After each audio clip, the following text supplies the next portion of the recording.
Bonjour à tous et bienvenue dans ce nouvel épisode de Mercato Foot avec une info qui est tombée ce matin. Ça y est, on en sait beaucoup plus sur le dossier Tony Mauricio et on accueille Sylvain Charlet. Bon, c'est toi qui as balancé l'info ce matin sur Twitter. Dis-nous en plus là sur le cas donc Tony Mauricio.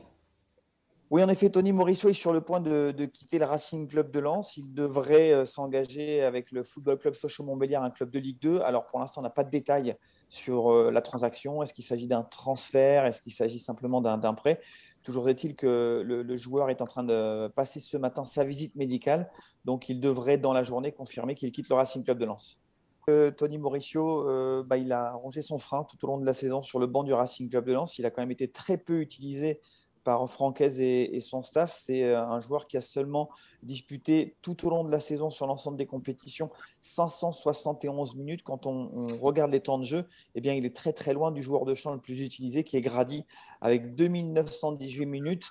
Et malgré cela, il a quand même des statistiques intéressantes parce qu'au final, Tony Mauricio, sur l'ensemble des compètes, eh bien, c'est le cinquième passeur du Racing Club de Lens avec 4 passes décisives.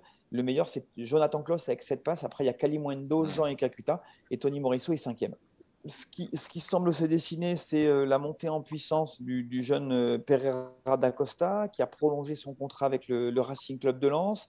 On l'a vu régulièrement, enfin, on l'a vu notamment sur cette fin de saison. Il a été promu par Francaise et forcément, Tony Mauricio a compris que ce serait compliqué pour lui. Donc, la tendance, ce serait Gaël Kakuta numéro 1, Pereira da Costa remplaçant à ce poste de meneur de jeu. Après, on le sait, le mercato est encore lent. Peut-être que les dirigeants lensois vont faire le choix aussi de recruter un joueur qui a un peu plus de vécu et un peu plus d'expérience à ce poste, si bien entendu, on garde le schéma de jeu de la saison dernière.